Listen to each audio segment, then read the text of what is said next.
Hello everyone and welcome to my channel. This is the 32nd part of What If Deku Was Sanji's Reincarnation, My Heroes Reborn. The author of this great fanfic is Emily. Links to them and original story in the description.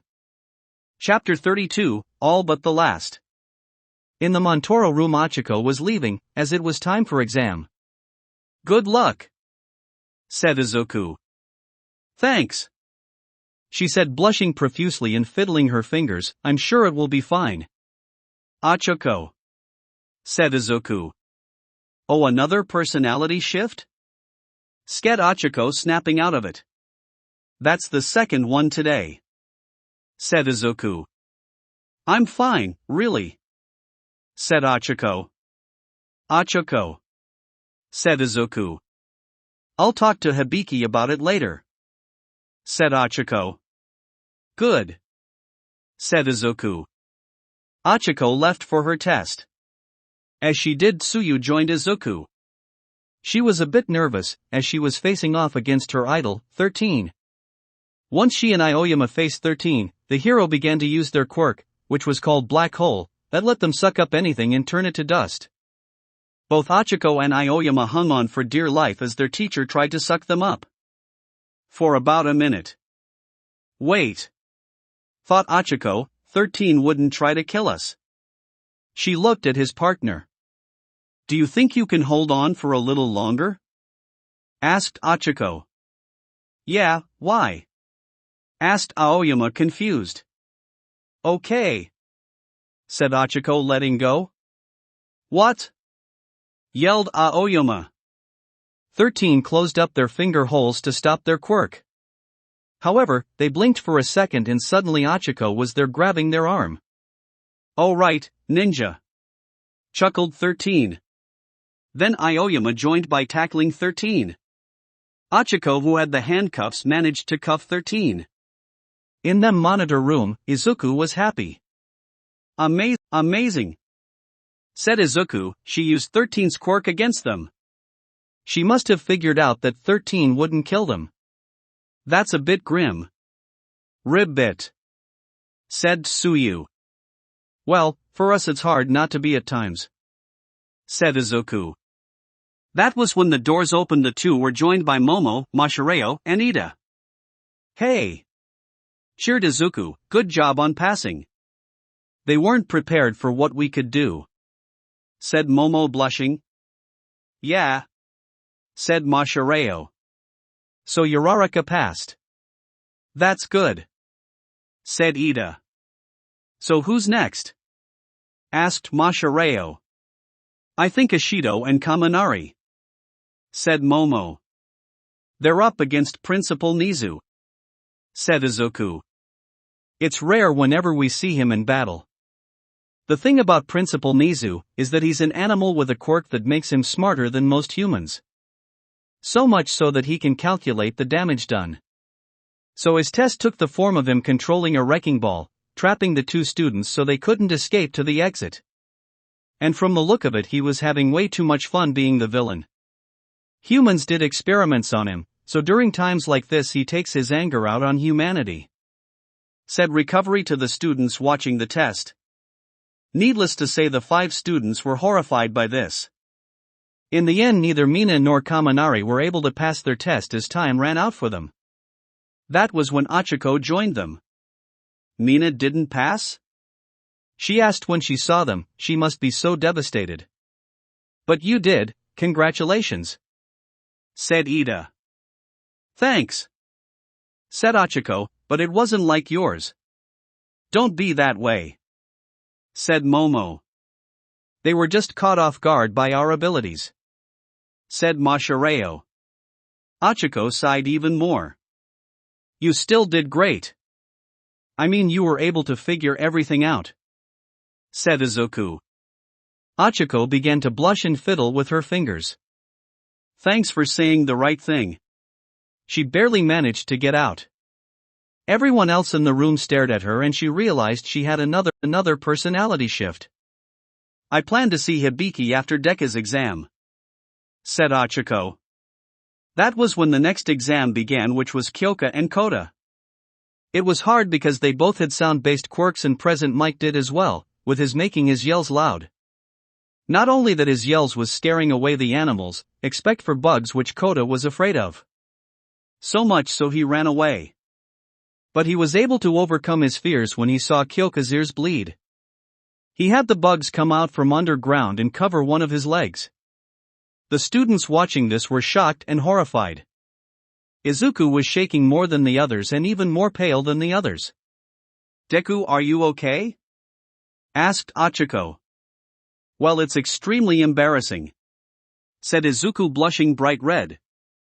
"You can tell us," said Achiko. "Well, thanks to my past life. I'm now scared of spiders," said Izuku.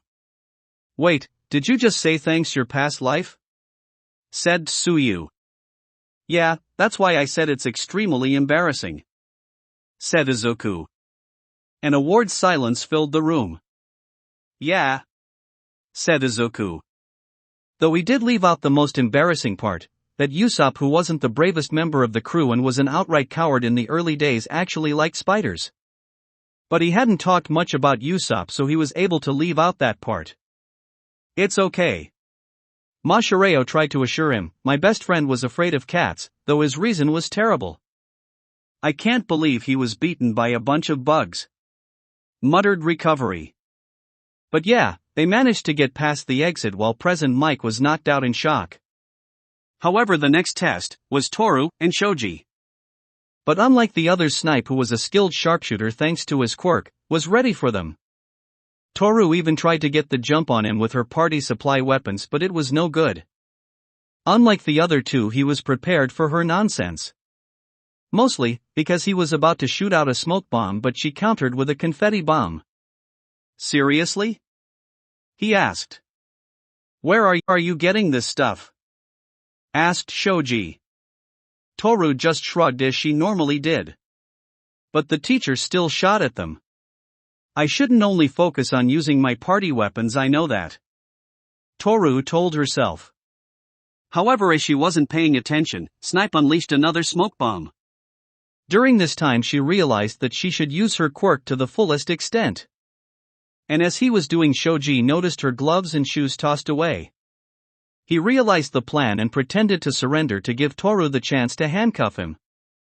Though there was an awkwardness when he accidentally bumped his elbow into her chest. An area where Hibiki's exam is going to be, he heard the signal about Toru and Shoji passing the test.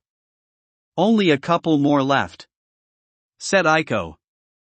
"Yeah," sighed Hibiki. "So scared?" asked Aiko. "A little," said Hibiki. "Well, you are expecting fire and lots of it," said Aiko. Hibiki sighed. "It's not just that," said Hibiki, "it really depends on what Bakugo does.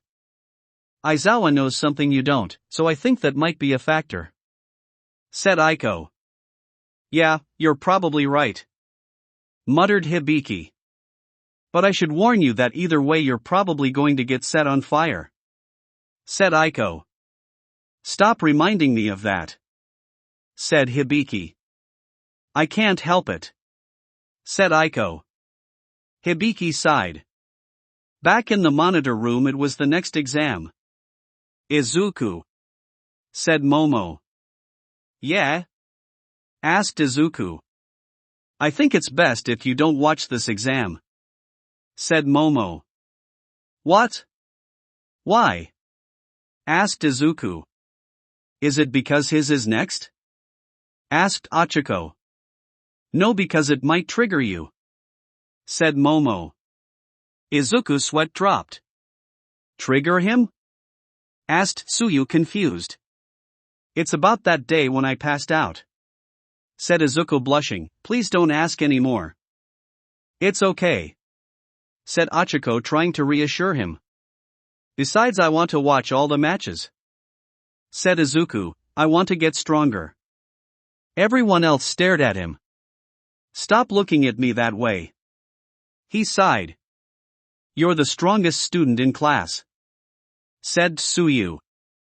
"I know, but I can always get stronger. I mean, I was nowhere near the strongest person in my old world," said Izuku. You weren't? Asked Tsuyu. Not even close, said Izuku. Guys, said Ochako. They all looked at the exam going on the screen. They saw that Mineta was running away from midnight crying tears of blood. What? Said Izuku.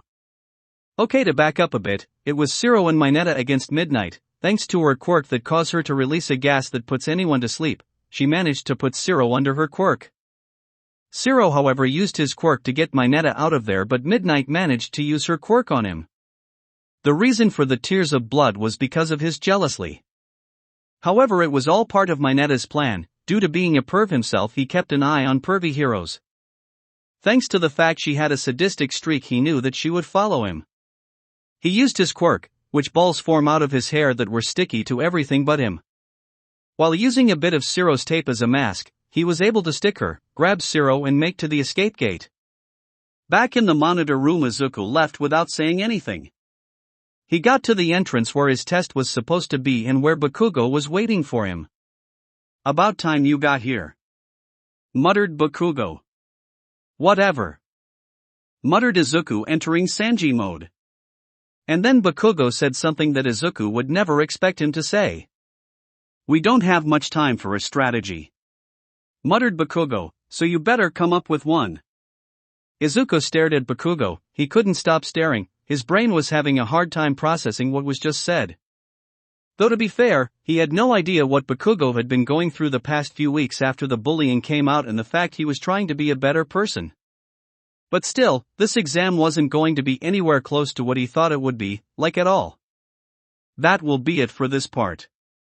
I hope everyone enjoyed. If you did, please leave a like and comment if you want part 33.